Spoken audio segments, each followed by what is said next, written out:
문재인 체코 방문의 진실이 좀 드러나고 있습니다. 지난번에 제가 뭘 했는가 하면 문재인이 미국에 가기 싫어서 아니면 뭔가 불편해서 쉽게 갈 수 있는 코스인 서울, LA, 부에노스아이레스가 아니라 훨씬 먼 거리를 돌아서 체코, 프라하, 그리고 부에노스아이레스로 가고 체코에서 관광 비슷하게 하다가 시끄러워졌다 이랬는데요. 그때 이제 의문이 좀 있었죠. 어디를 한번 쉬어야 되는데 왜 미국을 저렇게 안 가려고 저러는가. 그때 제가 말씀하지 않았습니까? 그때 이제 조선일보가 보도하기를 문재인이가 미국에 지금 못 간 것은 공군 1호기가 평양을 갔다 와서 그렇다. 그래서 제가 그 이야기를 듣고 또 미국 측에 아는 사람한테 좀 물어봤어요. 그러니까 뭐라는가 하면 근데 9월 19일 날 그 비행기가 이 평양 갔다 오지 않았냐. 그런데 그 다음에 9월 말에 유엔 총회한다고 뉴욕으로 그 비행기가 왔다. 근데 그 사람은 그런 또 이런 비행기에 대한 제재 이런 걸 다루는 사람이 아니라서 그 참 이상하다. 다른 비행기를 그럼 바꿔서 왔나? 왜냐면 그 비행기 번호, 비행기도 1년에 남바가 있대요. 정상이라면 그 비행기가 못 올 건데 이렇게 이야기를 하더라고요. 그래서 조선일보가 그 좀 오판하고 그런 기사를 쓸 리도 없고 더 나아가서 그러면 대북 제재라는 것이 코에 걸면 코걸이, 귀에 걸면 귀걸이식으로 일관성이 없는 거냐 이렇게 생각을 했는데 오늘 이제 그 답이 나왔습니다. 조선일보에 보면 평양 다녀온 대통령 1호기 대북 제재 대상에 올라서 미국 허가받고 뉴욕에 갔다. 허가 일회성으로 받았다는 거죠. 근데 또 허가를 받으려니까 궁색하니 또 부에노스아이레스 가는 목적이 뭡니까? 김정은이 데리고 오겠다고 트럼프한테 허락받으러 가니 미국이 홧김에 허락해 주지 마. 미국에는 실무자의 권한이 간 거예요. 실무자가 저거 한 번은 해줬지만 더 안 된다 이랬을 때 트럼프가 그거 좀 가게 해줘. 말 못하는 나라입니다. 근데 어제자로 평양에 비행기를 타고 갔던 문재인의 그 공군 1호기가 더 이상 미국에 갈 수 없는 180일 동안에 미국을 방문할 수 없다라는 제재의 대상이라는 거죠. 그래서 평양 갔다 온 직후에 5일 만에 뉴욕 유엔 총회를 방문할 때 제재 외회를 미국으로부터 별도로 인정받는 절차를 거쳤다는 겁니다. 미국과 협의에 특별 허가를 받으면 일회에 항해서 가능하다는 거죠. 그래서 그러면 그 뒤에 가려면 어떠냐. 그때마다 또 특별 허가를 받아야 된다는 거죠. 그거는 마치 옛날에 단수 여권이라 해서 지금은 여권이 뭐 그냥 한 개 있으면 다 지킬 때까지 들고 다니지만 과거에는 한 번 나갔다 오는 것만 여권을 내주는 일이 많았습니다. 그거와 똑같은 거예요. 그래서 트럼프는 북한에 다녀온 모든 비행기는 갔다 온 지 180일 이내는 미국 땅에 들어올 수 없다. 6개월 동안 들어갈 수 없다고 규정해 놓은 겁니다. 그래서 이게 대북 제재 행정명령에 구체적으로 명시가 되어 있어요. 트럼프의 행정명령 중에. 그렇기 때문에 특별 허가를 받으면 예외가 될 수 있어서 문재인이 평양 갔다 온 뒤에 미국에 갈 수 있다. 그때만 해도 미국은 문재인이 뭔가 미국에 보따리를 싸가지고 와서 북한으로부터의 보따리를 좀 풀 거다 생각했는데 그래서 이래에 한해서 제재 면제를 해줬죠. 그런데 들어와서 하는 이야기가 영 아니더라. 그러니까 미국이 또 신청을 하면 내줄지도 의문입니다. 어디 가는데요? 저기 부에노스아이레스 가요. 평양으로 가는 게 좋지 않겠어? 미국이 딱 이렇게 놓을 수 있어요. 그래서 부에노스아이레스 못 가요. 이제 그래 버리니까 그래 될까봐 겁이 나서 이번에는 신청도 못한 겁니다. 그나마 유엔 총회를 갈 때는 북한조차도 유엔에 뭐 이용호 북한의 외무상이 유엔에 가거나 이런 거 얼마든지 할 수 있어요. 단 뉴욕을 벗어나지 말라고 딱 지적을 하죠. 그래서 지난번에 김영철이가 뉴욕에 폼페이오 만나서 밥 먹고 워싱턴 DC를 갈 때도 특별 허가를 받고 미국 정부 관계자가 이 사실을 확인을 해줬다는 거예요. 북한을 갔다 온 이상 한국 대통령 전용기도 대북 제재 대상에 포함된다. 그래서 우리 정부에서도 온라인을 동원해서 제재 예외를 인정받는 절차가 필요하다라고 청와대 NSC 외교부 등의 의견을 냈다고 합니다.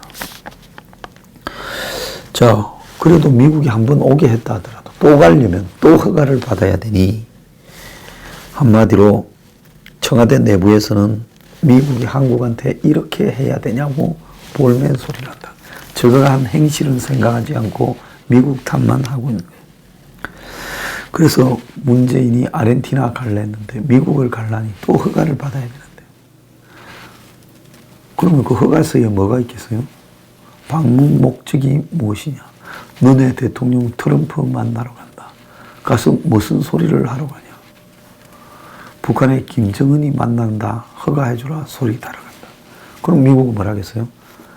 미안하지만 돌아가세요. 이래 될까봐 겁이 나서 신청을 못했다는 겁니다. 원래는 LA에 가가 그 교민이 많이 사니까 그 LA 교민들하고 환영 간담회도 하고 그러려다가 그게 안 되니까 체코에 대통령이 없는데도 갔고 궁색한 설명을 하려니까 뭔가 이상해서 원전 수주하러 갔다가 나중에는 중간 급유와 그리고 휴식을 위해서 기착했다 이렇게 말했습니다. 청와대는 대통령 전용기가 제재받는다는 게 말이 되냐. 중간 기착지가 LA에서 체코 프라하로 변경된 것은 미국 제재와 무관하다. 이렇게 강변을 하지만은 이건 웃기는 이야기죠. 또 거짓말하고 있어요. 이 허가를 받을 때쯤 한미 간에 무슨 일이 있었어요? 9월 17일에는 폼페이오가 강경한테 전화해서 어떻게 군사합의 우리한테 사전 이야기도 안 하고 직전에야 통보하냐. 자, 그리고 10월 10일에는 강경화가 의사조치를 해제한다니까 트럼프가 한국 승인이 없으면 안 될 거라 그랬잖아. 그러니까 그 전으로 한미 관계가 갈등이 매우 심각할 때였다. 그런 상황에서 또 예외 인정해 주라고 들이밀라니 그게 좀 거부당할까봐 겁이 났겠죠. 왜? 북한의 철로 착공식 하는 것도 지금 미국이 거부시켰잖아요. 그중에. 그러니까 그거 하나라도 지금 밀어붙이려면 이것도 봐주고 이것도 봐주고 할 행편이 안 된 거예요. 꼬라지가 체면이 안 된 거예요. 매우 형식적인 것 같아요. 지난번에 철도 없이 북한의 철로 조사하러 간다고 기관차가 방북하는 걸 허용해달라 했을 때 유엔 사령관이 거부하는 것처럼 냈는데 미국이 거부했다. 이렇게 말을 하면 좀 충격이 크겠죠. 한미 관계가 잘 돼간댔는데요. 자, 그렇다고 미국이 또 거부해도 해달라고 다시 신청을 하고 또 이야기를 하면 이게 밖으로 터져 나오면서 자기들이 대북 제재에 위반되는 일을 한국 대통령이 어떻게 할 수 있냐라는 부분에 대한 책임을 우려했을 거라 보여요. 그러니까 미국에 신청을 하고 그걸 가지고 협상을 하고 밖으로 말이 나올까봐 겁이 나가지고 그래서 아예 체코로 둘러서 간 겁니다. 세상에 뭐 꼬라지가 좀 이상할 때는 수상할 때는 반드시 그 이유가 있는 법입니다. 한국하고 사이가 안 좋던 시점에 한국 대통령의 비행기가 제재 대상이라서 미국에 갈 때마다 이렇게 미국의 승인을 받아야 된다. 이러니 만약에 혹 승인을 안 해주게 되면 그야말로 창피도 그런 창피가 없고 한국의 대통령이 탄 비행기가 제재 대상이 된다. 이걸 설명이 불가능하다. 그래서 그 창피 보느니 멀리 둘러가고 가는 김에 경치 좋은 프라하에 대통령이 있거나 말거나 부부가 좀 쉬어가자. 이렇게 된 거죠. 자, LA는 한국 교민이 해외에 단일 도시 지역에 제일 많이 사는 곳입니다. 그래서 항상 대통령이 취임하면 1, 2년 안에 LA 교민 간담회를 하게 돼 있어요. 자, 그런 측면에서 봤을 때 문재인이 이번에 미국에 가서 하루 쉬면서 LA 교민들 만나서 간담회하고 부에노스아이레스로 갈랬죠. 그래서 외교부가 실무 준비를 하고 있었고 봄부터 11월쯤에는 행사가 있을 거라고 하는 이야기가 계속 나왔어요. 실제로는 몇 달 전에 총영사관이 대통령 순방이 필요하다라는 이야기까지도 했습니다. 자, 그래서 한참 LA에 가서 그런 거 하는 거 준비를 하다가 갑자기 10월 초에 다른 코스를 알아봐라. 이렇게 되면서 지시가 떨어졌고 대통령이 해외 방문하는 걸 2달도 안 되는 시간에 딴 데를 알아보는 일은 거의 없다고 합니다. 자, 그래서 LA를 가려고 하면 미국의 허가를 또 받아야 된다는 보고서가 올라가고 나니까 청와대 기류가 바뀌어서 보고서 받은 직후에 딴 데를 알아봐라 됐다는 거예요. 뭐 미국에 어디를 물어봐도 대통령 전용기라고 미국의 그런 규칙에 예외가 적용되지 않는다. 이런 이야기가 나온 거죠. 자, 그런데 청와대 내부에서는 아무리 요식행위라도 어떻게 기분 나쁘게 끈끈이 다 우리 보고 승인을 받으라 요구하느냐. 주권의 문제, 미국이 너무한다고 개강이 되고 저거가 한 꼬라지는 생각을 안 해요. 그러면서 정부 라인, 안보 라인이 불만을 표시하고 불만 가지면 어떡할 거냐. 뭐 할 방법이 있어요. 너가 북한하고 놀아먹을 때 왜 그런 식으로 놀아먹느냐. 차라리 그러면 차로 가지. 그 비행기 타고 갔다가 그 비행기가 북한 땅에 갔다 왔으니 안 된다. 그래서 최근에 보면 뭐 노무현 재단 방문할 때, 멍 방문할 때 전부 수송기를 타고 가는 이유가 그거랍니다. 왜? 수송기는 미국 갈 일이 없잖아요. 그러니까 미국 갈 일이 없는 한국의 수송기들만 다 지금 북한을 싣고 나르는 겁니다. 요 근래부터 지금 북한 가는 데는 전부 수송기 타고 가잖아요. 그 이상했잖아요. 어지간하면 한 번을 왕복으로 렌트해서 갈 건데. 그 똥산 놈이 큰 소리 친다고. 저거가 잘못한 놈이 미국이 또 허가 받아야 된다니 개강되어서 화를 내면서 그러면 그걸로 안 간다고 했다는 거야. 국제관계를 하는 꼬라지가 애들 같아요. 애들. 10월 11일 날 강경화가 오이사 조치 해제 검토했을 때 우리 승인 못 받으면 아무것도 안 된다고 말한 것이 이번에 실제 부에노스아이레스 가는 비행기의 기착 부분을 미국이 불허하는 형식으로 결론이 날까봐 매우 두려웠다는 겁니다. 그러면 언젠가는 그것이 신청했다가 대통령 1호기가 미국 기착이 불허됐다. 자, 그걸 안 하려면 또 달라붙어서 외교안보 라인이 미국에다가 로비를 해야 되는데 그 로비를 하자니 그것도 또 소문날까 두려웠어요. 그러니 결론이 뭐예요? 미국 가지 말자가 됐다. 자, 그래서 체코가 원래 방문 대상지 우선순위도 아니었는데 그 비체코로 바꾸다 보니 처음에는 원전 수주로 간다. 대통령도 없는데 체코에 어떻게 원전 수주하러 가냐. 또 급유를 위한 경유를 한다. 이렇게 하다가 꼭 체코로 그러면 방문해야 될 이유는 뭐냐니. 뭐 그건 이유가 없을 수도 있지만은 스페인 갈라니 스페인은 시진핑이 와서 못 가고 그래서 몇 개 다 사정이 좀 있어서 체코로 가야 했다. 자, 많은 나라들이 아마 그 나라의 일정 때문에 문재인이 들렀다 가는 걸 성가스럽게 생각했을 수가 있습니다. 자, 체코는 성가스럽다고 하진 않았지만 대통령도 없고 너네들 어차피 미국에서 못 내려서 우리나라 내렸다가 갈라는데 굳이 너네들이 숙박해서 여행 관광 하려는데 우리가 정상회담 해줘야 되거나 원전 이야기를 왜 하냐. 그럼 기분 나쁜 일이다. 우리도 기분 나쁘다. 갈 데 없으면 우리한테 오냐. 일이 된 거죠. 그러니까 체코도 좀 희한했어요. 대통령이 없어도 총리가 나서서 정상회담이라고 이렇게 포장해서 해버리면 누가 뭐라 합니까? 그런데 비공개 면담으로 했고 왜 면담이라 하느냐 가지고 말이 많았잖아요. 처음에는 면담이라다가 회담이라 했는데 좀 이상했죠. 남의 나라 가서 남의 나라 총리가 대통령도 있는 나라라서 한국의 총리보다 뭐 끝발이 있는지 없는지 모르지만 2인자 만난다 해서 의전을 갖다가 안 맞는다고 그렇게 면담이라 했는데 그것도 우리나라에서 청와대에서 대통령이 누가 딴 나라 총리가 오면 만나줄 때 면담이라는 거는 이야기가 되지만 남의 나라에 가서 주인을 만나는데 주인이 격이 자기보다 한 그레이드 떨어진다고 면담이라 할 수 있냐. 그래서 이거는 뭔가 하면 결국은 비공식이었기 때문에 정상회담이라는 말을 붙이지 못하니까 면담이라는 거예요. 좌우간 이래 되다 보니 체코에 불똥이 떨어져서 후다닥 그 외교부에서 추가 인력까지 파견되어서 해줬다는 겁니다. 역대 대통령은 전부 남미 갈 때 미국 LA나 미국의 한 도시를 거쳐서 갔습니다. 자, 통일연구소라고요. 국책연구기관인데 통일에 관련해서 여기서 중전협정을 사후 대체할 수 있는 한반도 평화협정안을 공개를 했다는 겁니다. 자, 우리나라가 무엇 때문에 정전협정을 평화협정으로 대체합니까? 그리고 이건 또 두 단계를 건너뛴 거예요.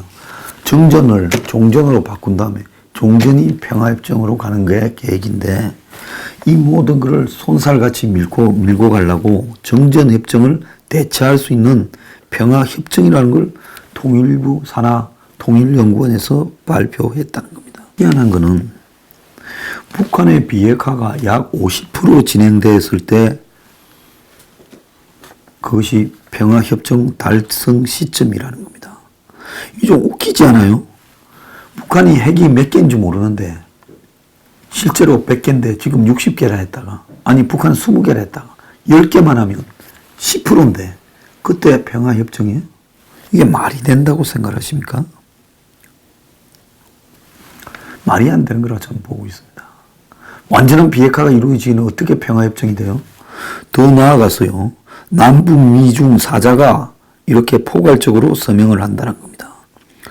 그래서 정전협정에 따라 정지되었던 한국 전쟁을 공식적으로 종료한다고 되어 있는데 여기에 유엔사가 해체를 그때 한다고 또 이야기를 하는 겁니다.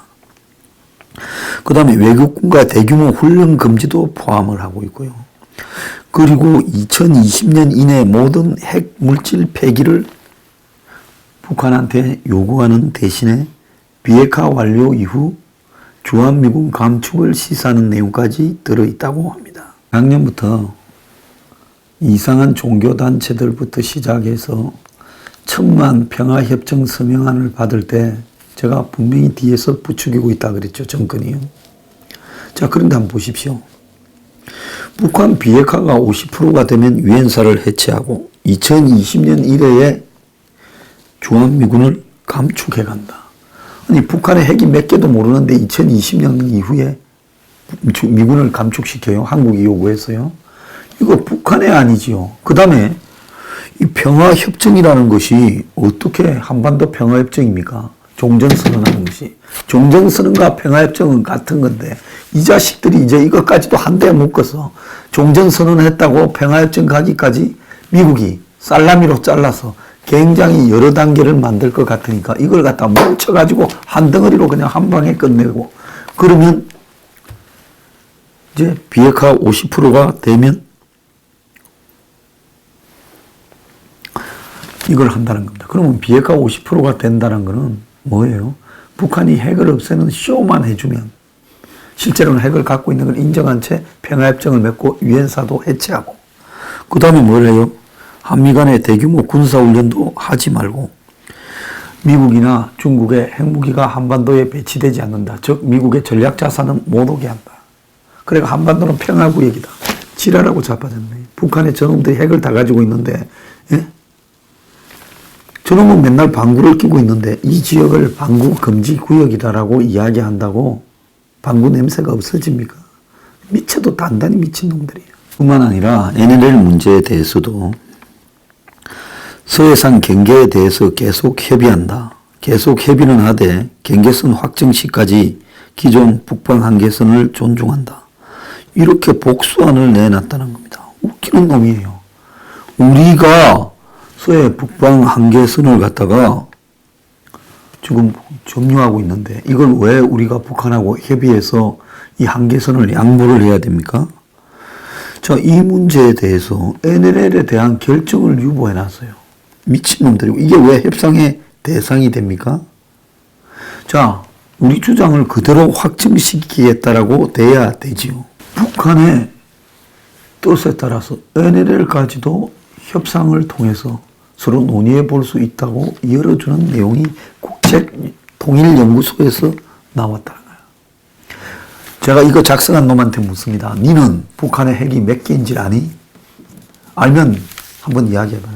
정감돼봐요. 지도 모르는 개소리를 이렇게 하고 있는 겁니다. 저보고요, 좀 과격한 발언을 한다는데, 제가 과격한 겁니까? 문 정권이 미쳤습니까? 제가 과격한 소리 할 수밖에 없어요. 자, 여러분, 이제 이 자들이요, 종전선언과 평화협정을 한데 묶어서 한 방에 퉁 쳐버리고 유엔사 해체하고 주한미군 감축한다, 이런 짓거리를 하려고 하고 NLL까지 협상에 던져주려고 한다는